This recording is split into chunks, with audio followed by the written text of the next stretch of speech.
"We can get 3 junior engineers for your salary," she said during my termination meeting.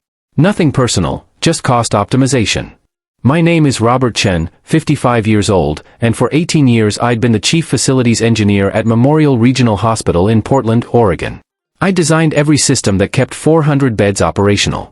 Every HVAC zone, every backup generator, every medical gas line, every redundancy that administrators never saw but patients depended on for survival. She fired me without understanding what she was about to lose. Drop a comment with where you're watching from, and tell me, have you ever been told you were too expensive when you were actually irreplaceable? Because what happened next proved that some lessons can only be learned the hard way. It was a Monday morning when Dr. Sarah Brennan called me into her office. 9 o'clock sharp. The chief operating officer, 39 years old, Stanford MBA, hired 8 months earlier by the private equity firm that had acquired Memorial. She sat behind her polished desk wearing designer glasses and an expression I'd seen before on administrators who thought hospitals were just another business to optimize. The HR director, Patricia, was already seated. That's how I knew. "Robert, thank you for coming," Sarah began, not meeting my eyes. She shuffled papers unnecessarily. "We're restructuring the facilities department. Your position is being eliminated." I sat perfectly still. 18 years compressed into that single sentence. "It's nothing personal," she continued, warming to her script. "Just cost optimization. We've analyzed the budget and your salary represents 40% of the facilities department spend. We can hire 3 recent engineering graduates for less than what we're paying you." She showed me an organizational chart. My name erased. Replaced by 3 boxes labeled Facilities Engineer 1, 2, 3. All the efficiency of a management consultant who'd never spent a day maintaining a hospital. "They have fresh certifications," Sarah said, as if reading my mind. "Current training. Frankly, Robert, your methods are somewhat outdated." Outdated? I designed systems that had kept this hospital running through 2 power outages, a flood, and a gas leak that could have killed 30 people. But sure.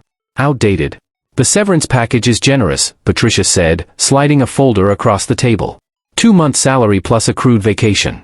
"We'd appreciate your help with transition. Perhaps 2 days to orient the new team."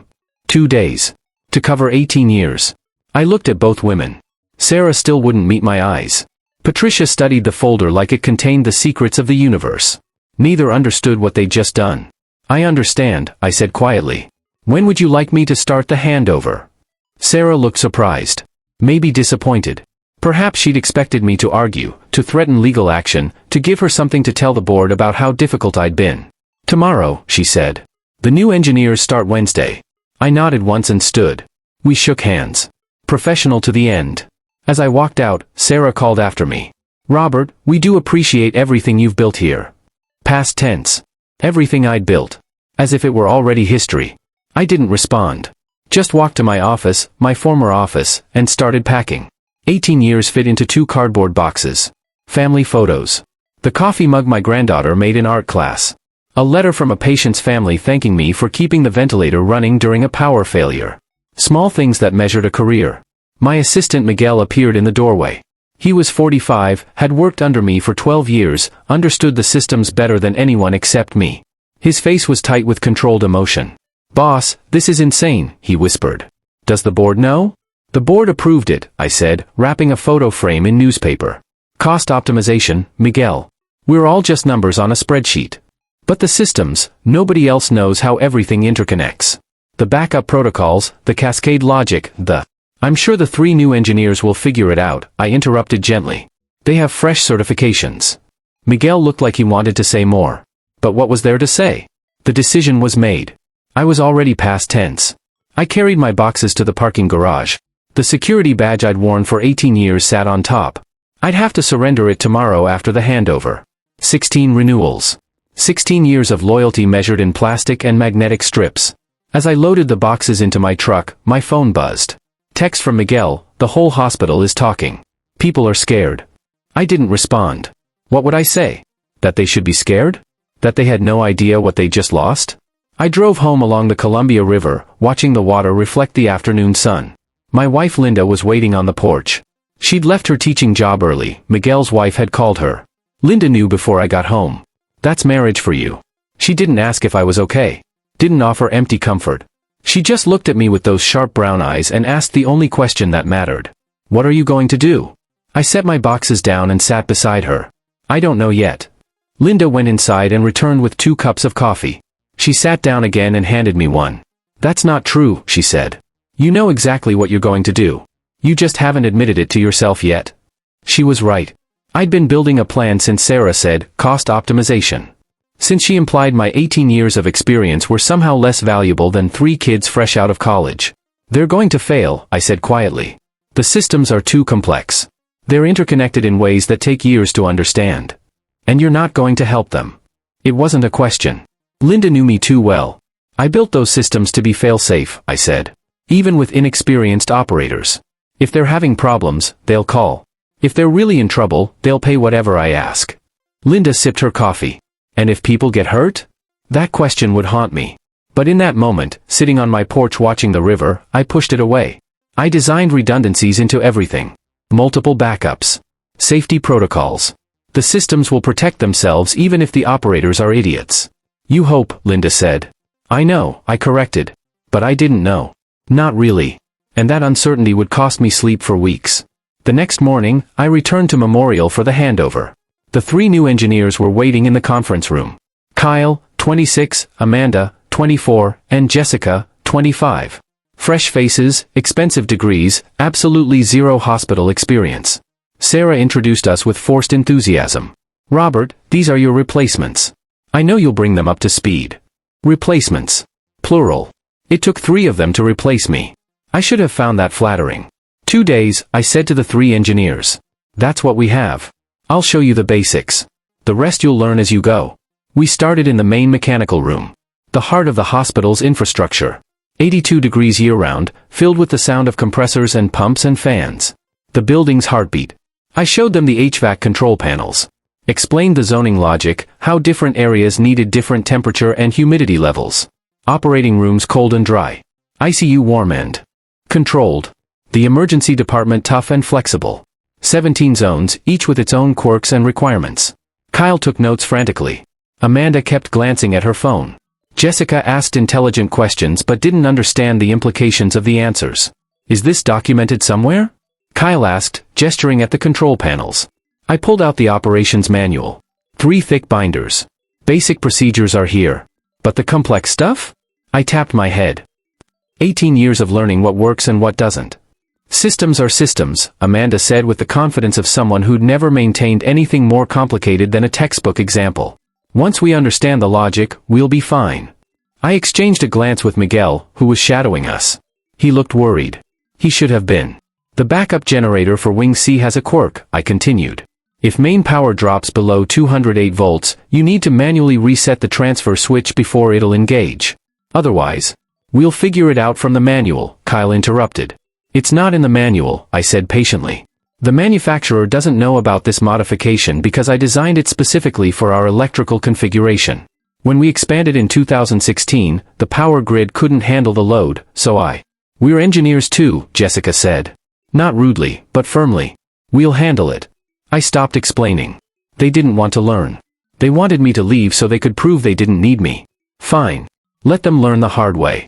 I spent 2 days showing them the surface level. How to read the control panels. Where the major shutoffs were located. Basic troubleshooting procedures. But the deep knowledge, the cascade protocols, the hidden redundancies, the interconnections that made the whole system work together, I didn't explain. They didn't ask. On my last afternoon, I took Miguel aside in the boiler room where the equipment noise would mask our conversation. Keep an eye on the oxygen pressure in or 3, I told him quietly. If it drops below 50 psi, there's a hidden shutoff valve behind the access panel in the east corridor. I showed them the main controls but not that one. Miguel looked confused.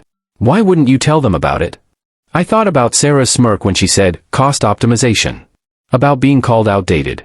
About 18 years treated like an expense to be eliminated. They didn't ask, I said. And if they can't figure out something that basic, they have no business running this place. I handed Miguel my master key ring.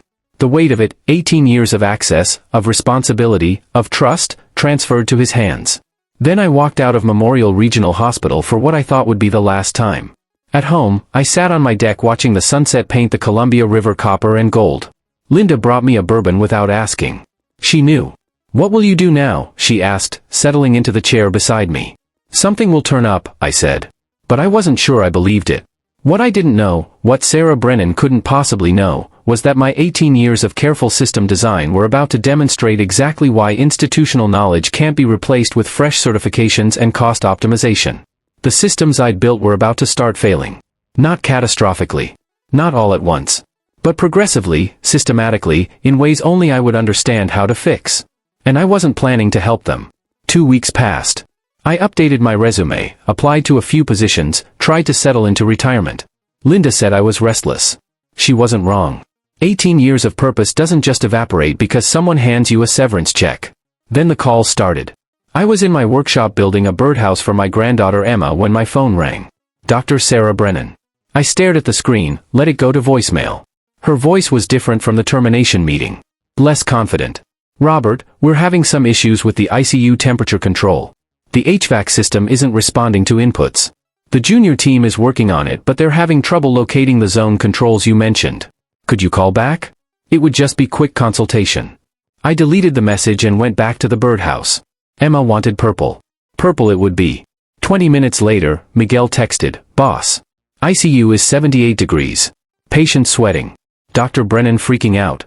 New engineers can't find the controls." I didn't respond. The HVAC controls were labeled. If they couldn't find them, that was a reading comprehension problem, not a technical one. Over the next 3 days, my phone rang 17 times. Sarah. Hospital Administrator Mark Jeffries. Head of Surgery Dr. Patricia Okonkwo. I ignored every call. Miguel kept texting updates. Each message should have made me feel guilty. Instead, I felt something colder. Vindication, maybe. Or just the grim satisfaction of being proven right. ICU still 78 degrees. They brought in HVAC contractor. 3,000 per day. Guy says your zoning system is non-standard. Emergency generator test failed. Wing C backup won't engage. Kyle thinks maybe electrical issue? Medical gas pressure dropping in or 3. Amanda found your manual but can't figure out the shut-off valve locations. Each text was another confirmation that fresh certifications and current training weren't the same as 18 years of experience. Sarah was learning that lesson. So was the board. So were the 3 junior engineers who'd thought systems were just systems. I almost felt bad for them. Almost. But then I remembered, nothing personal, just cost optimization, and the feeling passed. Week 3 brought a call I couldn't ignore. Miguel's voice on my voicemail was different. Shaken. "Boss, you need to know what's happening. It's not just one system anymore.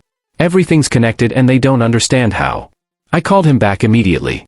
"What's going on?"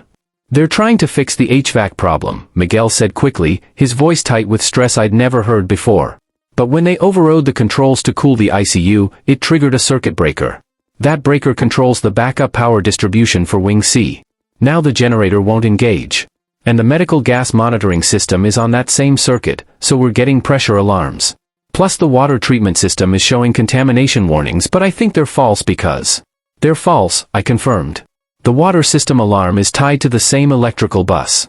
When that circuit failed, it interrupted the monitoring signal." "Exactly. But boss, they don't know that. Kyle wants to isolate all the systems, run each one independently." I told him that's a terrible idea, but he said I'm just loyal to old methods. My blood went cold. "Don't let him isolate the medical gas system." "Why?" "Because the medical gas system communicates with the HVAC for safety. If there's an oxygen leak, the HVAC detects it and increases ventilation automatically. Isolate those systems and a small leak becomes an explosion risk." Miguel was quiet for a moment. "How bad is this going to get?" "That depends on whether they listen to you or keep trying to fix things they don't understand." "What did the state inspectors say?" Another pause. "They're coming next week. If they find this many systems in failure mode, they'll restrict our operating license. We could lose trauma center designation." After Miguel hung up, I sat in my workshop staring at nothing. Linda found me there an hour later. "You're worried," she said. "Not a question. I'm fine. Robert, I've been married to you for 29 years. You're worried." I looked at her. Really looked at her. What if they hurt someone? What if a system fails because they don't understand it and a patient dies? Linda sat on my workbench. "Is that what you think is going to happen?" "I don't know. I designed those systems to be fail-safe even with inexperienced operators. If they're failing now, it means the operators are overriding the safeties." My phone buzzed. Email notification. Subject line, urgent, position available, Providence Healthcare. I opened it. 3 sentences from James Wu, Director of Operations at Providence, Memorial's main competitor. I heard you left Memorial. We're building a new facility and need a chief facilities engineer. Interested? I looked at Linda. I'm interested, I said. The next morning, I met James at a downtown coffee shop. He was 58, worked his way up from facilities technician to director over 35 years. The kind of administrator who understood what people actually did because he'd done it himself. I've watched Memorial's reputation for years, James said, stirring his coffee. Everyone in the industry knows their infrastructure never fails. Then I heard you left. Now I'm hearing they can't keep a system running for 3 consecutive days. Coincidence? I built those systems to last, I said carefully. But they need maintenance by people who understand them. James smiled. I don't want to hire you to maintain systems, Robert. I want you to design and build them. From the ground up. With proper documentation. My ears perked up at that last word. Documentation? Full technical writing team. Training programs for staff. Knowledge transfer protocols.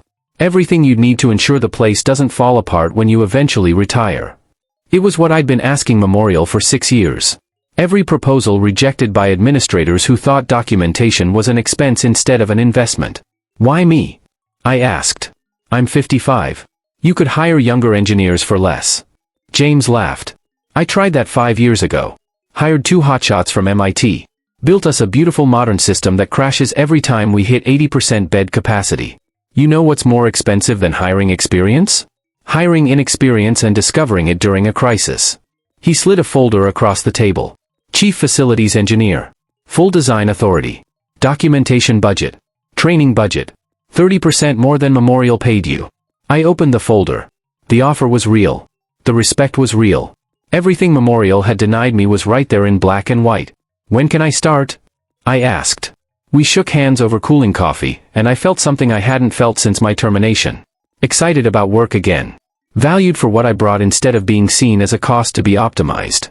As I drove home, my phone rang. Sarah Brennan. Again. This time I answered.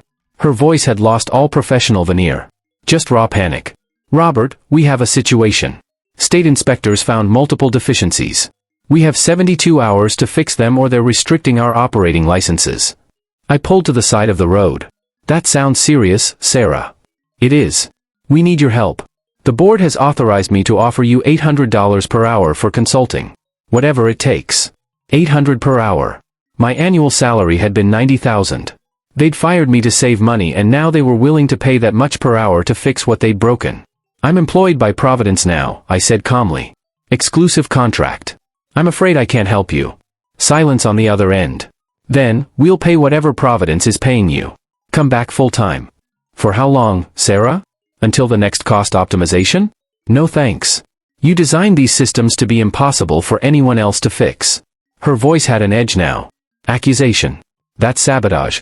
I felt anger flash through me for the first time since the termination. I designed them to keep patients alive during multiple concurrent failures. The complexity is necessary. I tried explaining that during my handover. Kyle, Amanda, and Jessica took notes for 2 whole days. Not my fault they didn't understand or didn't listen. You knew this would happen. You knew they'd fail. No, Sarah. I knew what I'd built and what it took to maintain it. Information I tried to document for years. Remember those 3 budget proposals? The ones you rejected? I didn't wait for her answer. Have your lawyers call my lawyers if you want. But I'm not coming back. I'm building something better across town. I hung up. My hands were shaking slightly. Not from fear. From anger I hadn't allowed myself to feel until that moment. That evening, the doorbell rang during dinner. Linda answered it and came back looking surprised. Sarah Brennan is on the porch, she said quietly. She wants to talk to you. I went to the door. Sarah looked nothing like the polished COO who'd terminated me. Rumpled clothes, no makeup, hair in a messy ponytail. This was desperation in business casual. 10 minutes, I said. We sat on the porch. I didn't invite her inside. She got straight to it. Robert, I made a mistake. I underestimated your value. The board is prepared to offer you whatever it takes to come back. 3-year contract. Full authority over facilities. Double your previous salary. Why would I do that? Because you built something remarkable and you don't want to see it fail. You called my methods outdated. I was wrong. Say that again. Sarah met my eyes. I was wrong. About everything. The systems are more complex than I understood. The junior engineers are overwhelmed. We're on the verge of losing trauma center designation because I thought institutional knowledge was replaceable. I leaned back. It's not just about me, Sarah. It's about respect for what people build. You can't throw away 18 years and expect to replace it with a weekend of training. She stood to leave, then turned back. You designed those systems to be impossible for anyone else to maintain. That's sabotage. No, I said, standing. I designed them to keep patients alive during multiple concurrent failures. The complexity is necessary. The junior team is failing because they're overriding safeties they don't understand. I walked to the door. Have your lawyers call mine if you want. But I'm building something better across town. Properly. With documentation. As I closed the door, Sarah called out, "What if someone dies, Robert? What if a system fails and a patient dies because you wouldn't help?" I stopped but didn't turn around. That question kept me up all night. The call came at 6:47 the next morning. Miguel. His voice was shaken in a way I'd never heard before. "Boss, there was an incident last night. Third shift." My stomach dropped. What kind of incident? Power fluctuation during the storm. Backup oxygen system failed to engage properly. Patient in ICU 7 went into distress. Oxygen saturation dropped to 82%. I closed my eyes. Is the patient okay? Yes. Night nurse noticed the patient's color changing and manually intervened. But boss, if Nurse Rodriguez hadn't been doing rounds at that exact moment. I understand. We almost killed someone. Miguel's voice cracked. Did they report it? Not yet. Sarah's trying to keep it quiet until after the inspection. She's scared that if state investigators find out they had a life-threatening equipment failure this close to the other findings. That's a reportable incident, Miguel. If she's covering it up? I know. That's why I'm calling you. This isn't about her job anymore. This is about patient safety. And I don't know what to do. I made a decision. Miguel, document everything. Every system failure. Every near miss. Timestamps, system logs, everything. Keep it secure. Don't tell anyone. What are you going to do? I don't know yet. But I'm not letting anyone die because Sarah Brennan is too proud to admit she needs help. After I hung up, Linda found me sitting on the bed. What are you going to do? I'm going to help them. Not because Sarah deserves it. Not because they paid me or apologized. But because there's a patient in ICU 7 who almost died last night because of a system I designed and a hospital too stupid to maintain it properly. How? I'm going over Sarah's head. Straight to the board. I scrolled through my contacts. Dr. Rachel Simmons. Board member. Friend for 15 years. Trustworthy. The call I was about to make would change everything. But I couldn't let pride matter more than human lives. Rachel met me at her home office that afternoon. Semi-retired surgeon, still on hospital boards, the kind of doctor who understood both medicine and management. I brought everything. Rejected documentation proposals. Handover notes. Miguel's incident logs. Proof that I'd tried for years to get support for proper system documentation and training. Rachel read it all carefully. When she finished, she looked at me over her reading glasses. The board wasn't told about any of this. Sarah presented your termination as routine cost savings. She said your systems were over-engineered and easily maintainable by standard staff. They're over-engineered deliberately. Because when hospital systems fail, people die. Rachel closed the folder. Why didn't you tell anyone earlier? Because I was angry. I wanted them to fail. Part of me enjoyed watching Sarah panic. And now? Now someone almost died. That's on me too. I should have gone to the board the day after my termination. Rachel stood. I'm calling an emergency board meeting. Tomorrow, 8 a.m. Be prepared to explain everything. That night I barely slept. I kept thinking about the patient in ICU 7. About Sarah's question, what if someone dies? The next morning, I walked into Memorial's executive conference room to face 12 board members. Sarah was there, flanked by the hospital attorney. Rachel presented everything. System failures. Near-miss incident. Inspection crisis. Then the board chairman asked me directly, Mr. Chen, did you deliberately make these systems difficult to maintain? Everyone was staring. Waiting. No, I said clearly. I designed them to keep patients alive during multiple concurrent failures. Hospitals can't afford single points of failure. The complexity is necessary. I tried to get funding for proper documentation for 6 years. Dr. Brennan rejected my last proposal 4 months before my termination. Another board member, why didn't you help when the hospital called? Because I was employed by Providence under exclusive contract. But more honestly? Because I was angry. I felt undervalued. I wanted them to realize they'd made a mistake. The chairman leaned forward. Even if it endangered patients? I built fail-safes into every system. Multiple redundancies. If those systems are failing, it's because operators are overriding the safeties without understanding why they exist. The chairman turned to Sarah. Is that true? Sarah was pale. The junior engineers thought some safety protocols were overly conservative. The room went quiet. The chairman stood. Dr. Brennan, this board was misled. The hospital has experienced multiple failures, a near-death incident that wasn't reported, and is facing loss of trauma center designation. You're relieved as COO effective immediately. He turned to me. Mr. Chen, the board would like to offer you. No, I interrupted. I'm not coming back as an employee. But I'll consult. On my terms. I laid out my conditions. Remain employed by Providence. Consult for Memorial 20 hours per week for 6 months. 1 mission, document everything and train staff properly. Memorial must fund complete documentation project, hire technical writer, properly train the junior engineers, promote Miguel. No single person should ever hold all the knowledge again, I said. The board accepted everything. 6 months later, Memorial systems were stable and fully documented. Kyle, Amanda, and Jessica were competent now. They'd learned. Miguel was Assistant Chief Facilities Engineer. Meanwhile, Providence's new facility was nearly complete. Infrastructure praised as innovative yet maintainable. On my last day at Memorial, the board chairman shook my hand. You saved this hospital. No, I said. I documented it. There's a difference. 1 year after my termination, I stood at Providence's grand opening. 300 beds, state-of-the-art, fully documented. During the reception, an email arrived. Sarah Brennan. Subject, I owe you an apology. The letter was honest. She admitted treating institutional knowledge as disposable, endangering patients, making terrible decisions. I'm sorry for how I treated you. You deserved better. I read it twice. Linda asked, will you respond? I thought about it. I don't know. But I'm not angry anymore. What changed? I built 2 world-class facilities. Trained a new generation.